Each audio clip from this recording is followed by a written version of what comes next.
S Babu அண்ணன் அவர்களை மேடைக்கு வருமாறு அன்புடன் அழைக்கிறோம்.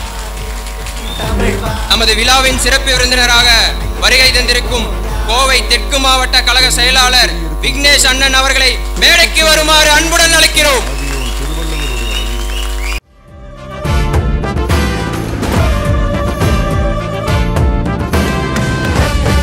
வரவேற்புரை. இவ்விழாவில் வரவேற்புரை அளிக்க கோவை புறநகர் கிழக்கு மாவட்ட துணை செயலாளர் திரு மோகனப்பிரியா அவர்களை அன்புடன் அழைக்கிறோம். அவையில் அமர்ந்திருக்கும் அனைவருக்கும் என் முதற்கண் வணக்கத்தை தெரிவித்துக் கொள்கிறேன். இன்று நமது கழகத்தின் நிர்வாகிகள் அறிமுக கூட்டம் சிறப்பாக நடைபெற காரணமாய் இருந்து வரும் நமது கழகத்தின் சரித்திர வெற்றி நாயகர் 2026 தமிழக முதல்வர், தமிழக வெற்றி கழகத்தின் தலைவர், தமிழக மக்களின் தங்க தளபதி அவர்களுக்கு என் சிரம் தாழ்ந்து முதல் வணக்கத்தை தெரிவித்துக் கொள்கிறேன். கழகத்தை சிறப்பாக வழிநடத்தி இளைஞர்களின் நெஞ்சில் நிறைந்த கழகத்தின் வளர்ச்சியை நோக்கி எடுத்து செல்லும் கழகத்தின் போர்படை தளபதி பொதுச் செயலாளர் என் ஆனந்தப்பா அவர்களுக்கு என் முதற்கண் வணக்கத்தை தெரிவித்துக் கொள்கிறேன். உன் ரத்தம் என் ரத்தம் வேறு இல்லை என்ற கூற்றுக்கு இணங்க தோழர்கள் அனைவரும் ஒரே பாதையில் பயணம் செய்கிறோம் என்பதை எடுத்துரைக்கும் வகையில் நம்மை ஊக்குவிக்கும் விதமாகவும் உற்சாகப்படுத்தும் வகையிலும் இளைஞர்களுக்கு எப்பவும் எடுத்துக்காட்டாக இருக்கும், அனுதினமும் விளங்கிக் கொண்டிருக்கும் நமது கழக வெற்றி நிகழ்விற்கு சிறப்பு விருந்தினராக வந்திருக்கும் கோவை தெற்கு மாவட்ட கழக செயலாளர் விக்னேஷ் அண்ணன் அவர்களுக்கு எனது வணக்கத்தையும் வருக வருக என்று வரவேற்பையும் அளிக்கிறேன். உழைப்பின்றி உயர்ந்தோர் இல்லை, உழைப்பின்றி உயர்ந்தோர் இல்லை என்ற பழமொழிக்கு ஏற்ப 21 வருடங்களாக தனது அயராத உழைப்பினால் மாநகர தலைவராக இருந்து பின்பு மாணவர் அணியில் சிறப்பாக பங்காற்றி இளைஞர் அணியில் நலத்திட்ட பணிகளை மக்களுக்காக கொண்டு சேர்த்து அந்த சிறப்பான நற்பணிக்காக ஒரு முறை அல்ல இருமுறை சிறந்த நற்பணியாளர் என்ற விருதை நம் தங்க தளபதியிடம் அவர் பொற்கரங்களால் சான்றிதழ் மற்றும் பொற்சங்கிலியை பெற்றார். நமது கழகத்தை வெற்றி பாதைக்கு அழைத்துச் செல்லக்கூடிய செயல் வீரர் கோவை புறநகர் கிழக்கு மாவட்ட கழக செயலாளர் அண்ணன் பாபு அவர்களை வருக வருக என வரவேற்கிறேன், எனது வணக்கத்தை தெரிவித்துக் கொள்கிறேன். மற்றும் மாவட்ட நிர்வாகிகளாகிய பொறுப்பேற்ற அனைத்து நிர்வாகிகளையும் வருக வருக என வரவேற்கிறேன், எனது வணக்கத்தை தெரிவித்துக் கொள்கிறேன். தமிழக வெற்றி கழகத்தின் ஒன்றியம், நகராட்சி, பேரூராட்சி, ஊராட்சி, கிளை, வார்டு, மகளிர் அணிகள், சார்பணிகள், வழக்கறிஞர்கள் மற்றும் உயிரும் உறவுமான தோழர்கள், தோழிகள், உறுப்பினர்கள் அனைவரையும் வருக வருக என வரவேற்கிறேன். அவர்கள் அனைவருக்கும் வணக்கத்தையும் தெரிவித்துக் கொள்கிறேன். நமது கழகமானது முன்னர் மன்றமாகி தொடங்கி பின்னர் மக்கள் இயக்கமாக வளர்ச்சியடைந்து பின்பு தற்பொழுது தமிழக வெற்றி கழகமாக உருவெடுத்து வெள்ளி ஆண்டு விழாவுக்கு மேல் பயணித்துக் கொண்டிருக்கிறோம். நமது தமிழக வெற்றி கழகமானது தொடங்கி இன்று 1 வருட காலத்தை கடந்து 1 கோடிக்கும் மேற்பட்ட உறுப்பினர்களை கொண்டு மாபெரும் வெற்றி கழகமாக உருவாகி உள்ளது. நமது வெற்றி கழகம் தோற்றுவிக்கப்பட்டு 1 வருட காலத்தில் இவ்வளவு உறுப்பினர்களை கழகத்தில் இணைத்துக் கொண்டதை போன்று வேறு எந்த கட்சியிலும் நிகழ்ந்தது கிடையாது. மேலும் இந்திய அரசியல் வரலாற்றிலேயே இளைஞர்களை பெருமளவில் கொண்ட கழகம் நம் தமிழக வெற்றி கழகம். நமது கழகம் பல கட்டங்களாக பல்வேறு நலத்திட்ட பணிகளை மக்களுக்காக இன்று வரை சிறப்பாக செய்து வருகிறது. தமிழர் நலன்களை கருத்தில் கொண்டு நம் தளபதி அவர்கள் தனது மாபெரும் சிகரம் தொட்ட வளர்ச்சியை விட்டுக் கொடுத்து நமக்காக நம்மை மட்டுமே நம்பி இந்த அரசியல் களத்தில் இறங்கி உள்ளார். அவரின் நம்பிக்கையை பொய்யாக்காமல்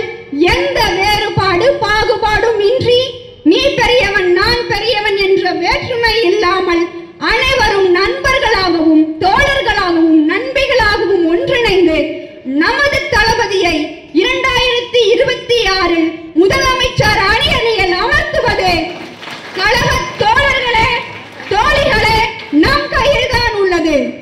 வெறும் மேடை பேச்சுக்காக இதை நான் கூறவில்லை, உள் மனதில் இருந்து அதை நான் கூறுகிறேன். நாம் ஒன்றாக இணைந்து செயல்படுவோம். நமது கழகத்தின் ஒவ்வொரு உறுப்பினருக்கும் இதில் பங்கு உண்டு. இதற்காக அனைவரும் ஒன்று சேர்ந்து நம் தளபதியை 2026 அணியில் அமர்த்தி அழகு பார்ப்போம். அதற்காக கடுமையாக உழைப்போம் உழைப்போம் என வீர முழக்கம் செய்வோம். மீண்டும் ஒருமுறை வாய்ப்பளித்தமைக்கு எனது நன்றியையும் வணக்கத்தையும் தெரிவித்துக் கொள்கிறேன். நன்றி, வணக்கம். வாழ்க தளபதி, வளர்க தமிழக வெற்றி கழகம்.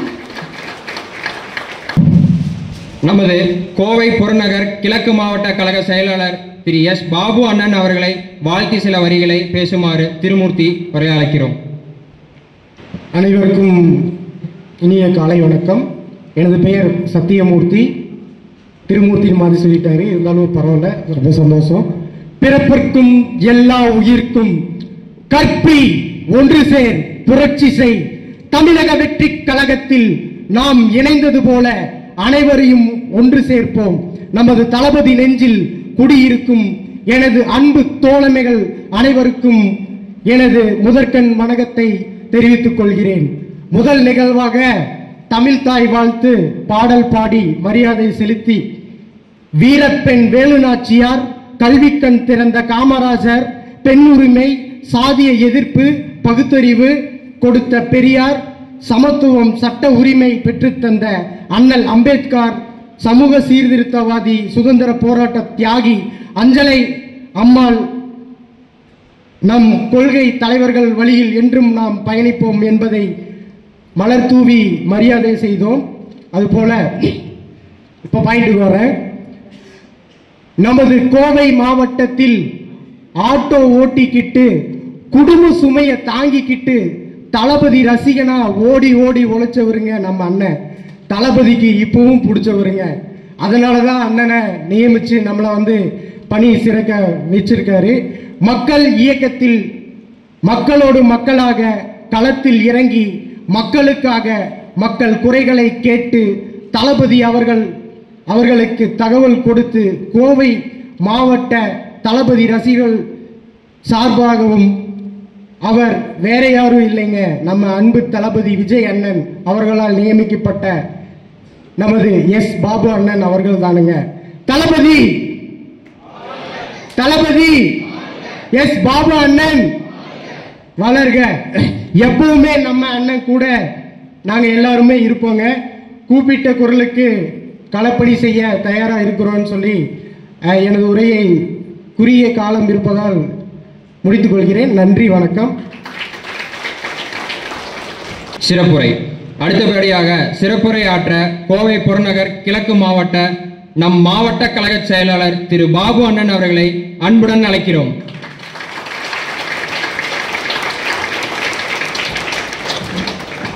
எல்லா புகழும் இறைவனுக்கு. இந்த எளியவனையும் புகழடைய செய்த தளபதி அவர்களுக்கும், மாநில பொதுச்செயலாளர் எனது வழிகாட்டி அண்ணன் புஷி ஆனந்த் அவர்களுக்கும், எனக்கு தோளோடு தோளாக கூப்பிட்ட குரலுக்கு ஓடோடி வந்த எனது அருமை தன்பை கோவை தெற்கு மாவட்ட செயலாளர் கே விக்னேஷ் அவர்களுக்கும், மற்றும் நான் பதவியேற்ற பின்பு கோவைக்கு வந்தேன். வந்து பார்த்தா உற்சாகமான வரவேற்பு. இந்த வரவேற்பு நான் திக்குமுக்காடிட்டேன். இதுல அனைவருக்குமே என்னோட நன்றி தெரிவிச்சுக்கிறேன். மோகன் மற்றும் பிரசாந்த், சந்தோஷ், சத்திய சுந்தரம், கணேசன், தமிழ்ச்செல்வன், மணி, இப்படி பாத்தீங்கன்னா பல நிர்வாகிகள் மற்றும் மகளிர் நிர்வாகிகள் ஒரு பெரும் கூட்டமே சனிக்கிழமை சாயங்காலம் பதவியேற்று வர ஞாயிற்றுக்கிழமை காலையில் இங்கே வந்தோம். ஆனால் அந்த 4 மணிக்கே பார்த்தீங்கன்னா சூழல் கதிகளுங்க வச்சுட்டீங்க. நான் ரொம்ப ரொம்ப சந்தோஷப்படுறேன். இதெல்லாமே தளபதியை தான், தளபதிக்காக மட்டும்தான், எனக்காக இல்லை. நீங்கள் எப்போ வேணால் என்னை கூப்பிடுங்க. நம்ம சேர்ந்து மக்களுக்கு என்ன தேவையோ அதை செய்து கொடுப்போம். பதவியேற்பு விழாவில் தளபதி சொன்னார் ஒரு வார்த்தை, நம்ம எல்லாம் சேர்ந்து பண்ணுவோம், யாருக்கும் யாரும் கீழே கிடையாது அப்படின்னு சொன்னார். அதை உங்கள்கிட்ட பகிர்ந்துக்கிறேன். ரொம்ப சந்தோஷமாக இருக்குது. நான் ஒரு சாதாரண ஆட்டோ டிரைவர், எனக்கு இந்த பதவியை கொடுத்துக்கிறாரு. அந்த பதவியை இந்த என்ன சொல்றதுன்னு தெரியல, உங்களோட சேர்ந்து உங்களுக்கு தோள் கொடுத்து தோழனாக எப்பவுமே உறுதுணையாக இருப்பேன்னு கேட்டுக்கிறேன். ஒரு 2 சின்ன விஷயம் உங்கள்கிட்ட பகிர்ந்துக்கணும்னு ஆசைப்படுறேன். தளபதியை நான் வந்து ஒரு இடையில மீட் பண்ணோம். ஒவ்வொரு ஊராக போயிருந்தாங்க, ஒவ்வொரு மாவட்ட தலைவர்கள். அதில் நான் ஒருத்தர் இருந்தேன். அதில் ஒரு 15 பேர் இருந்தாங்க. அந்த 15 பேர்த்தையும் பின்னாடி இருந்து வந்தார். உங்கள் பேர் என்ன, உங்கள் பேர் என்ன, உங்கள் பேர் என்ன கேட்டு இருந்தார்.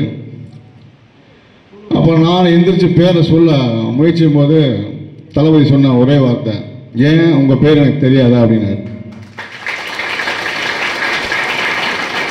அதாவது சும்மாவே ஆடுவோம், இப்படி சும்மாவே ஆடுவோம்.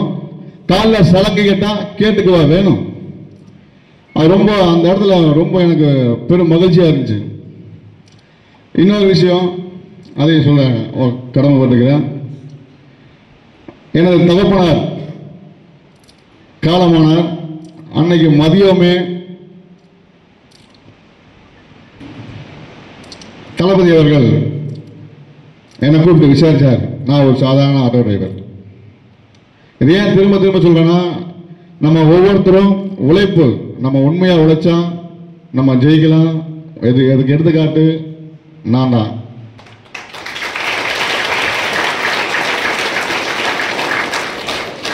இது பெருமைக்காக சொல்ல வரல, நம்ம ஒவ்வொருத்தரும் உண்மையை உழைக்கணும்.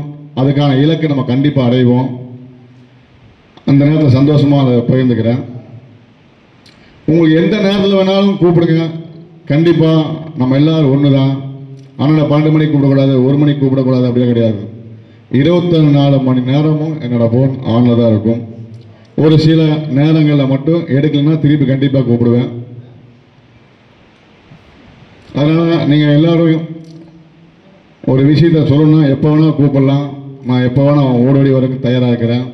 உங்களை நம்பி இருக்கிறேன். நம்ம தளபதியை வந்து 2026 ஒரு பெரு இலக்கா நம்ம வந்து கொண்டு போய் நம்ம வெற்றி கனியை சூலூர் தொகுதியை, அது ஆல்ரெடி பார்த்தீங்கன்னா கிணத்துக்கடவு கன்ஃபார்ம் ஆயிடுச்சு.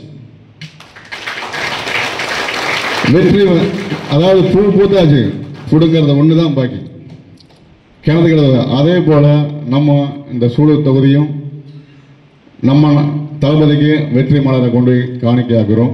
உங்களோட ஆதரவுடன். நன்றி, வணக்கம். அடுத்தபடியாக சிறப்புரையாற்ற கோவை தெற்கு மாவட்ட கழக செயலாளர் அண்ணன் விக்னேஷ் அவர்களை அன்புடன் அழைக்கிறோம். எல்லாருக்கும் வணக்கம். கலவாதானே கேட்குது சவுட்டும் ஓகேல. ஏன்னா ரொம்ப சின்ன இடம், சத்தமாக பேசினாலே ரொம்ப ஒரு மாதிரி இரிட்டேட் ஆகிரும்.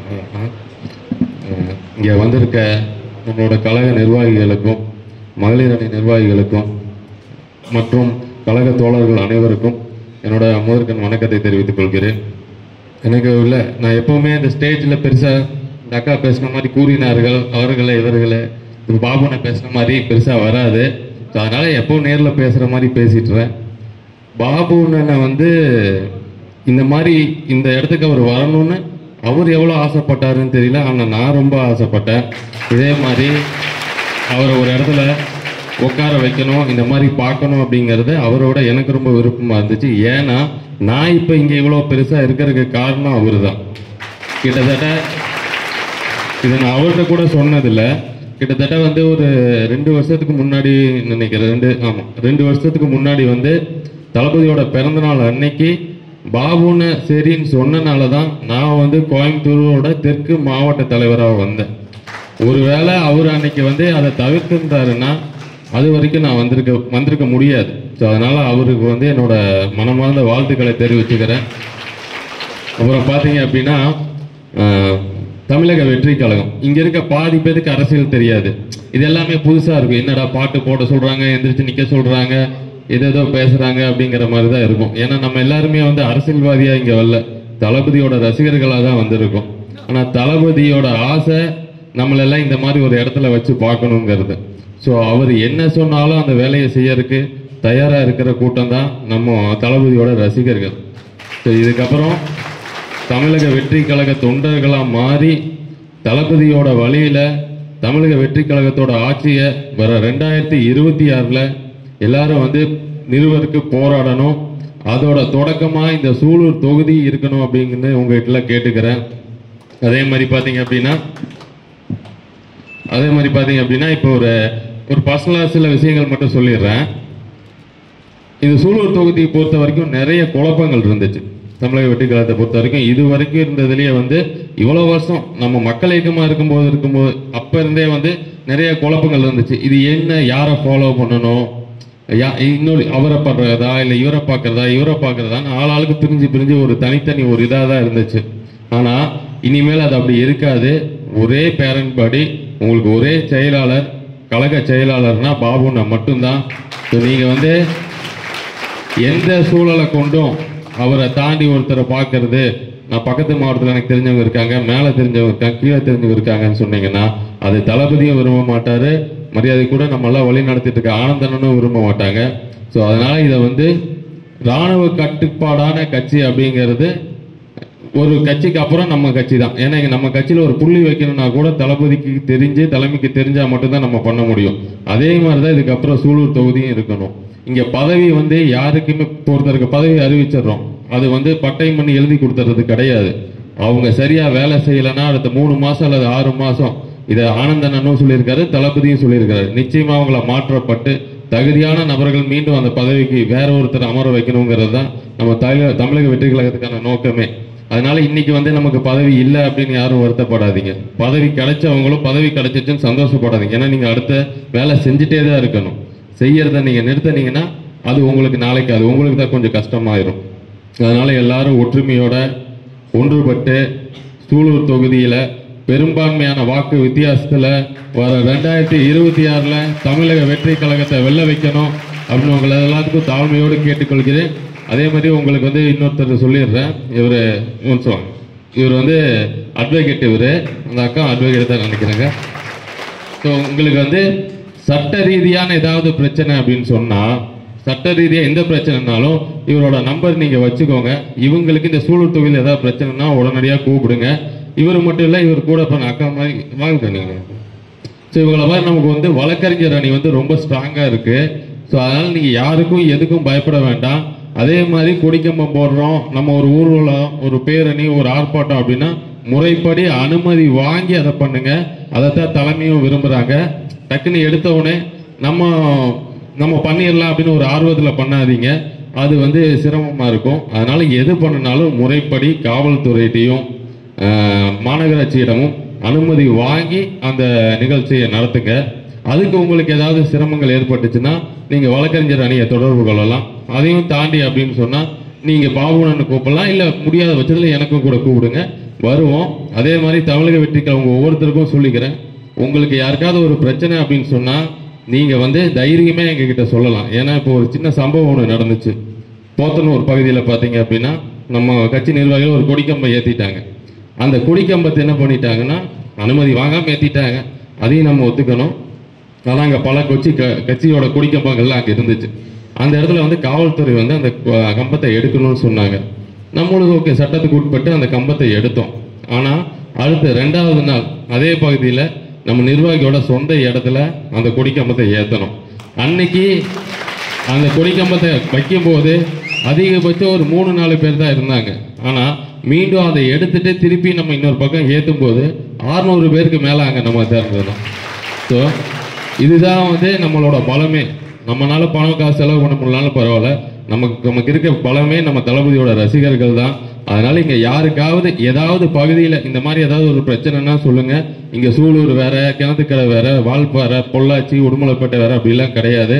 எல்லாருமே இங்க ஒண்ணுதான். அங்க ஏதாவது பிரச்சனைனா இங்கிருந்து எல்லாரும் அங்க வரணும், இங்க ஏதாவது பிரச்சனை அங்கிருந்து எல்லாரும் இங்க வரணும். ஒரே நேரத்தில் நம்ம ஒரு போராட்டமோ ஆர்ப்பாட்டமோ அறிவிச்சோம்னா சும்மா 10 பேர் 20 பேர்லாம் வச்சு பண்ணக்கூடாது. 1000 பேர் 2000 பேர் இருக்கணும். இதை ஒவ்வொருத்தரும் மனசில் வச்சுட்டு அது தகுந்த மாதிரி உங்களை நீங்கள் மாற்றிக்கோங்க. உங்களுக்கு வேறு ஏதாவது தேவை அப்படிங்கிற பட்சத்தை எனக்கு கால் பண்ணுங்கள், நான் சப்போர்ட் பண்ணுறேன். நன்றி, வணக்கம்.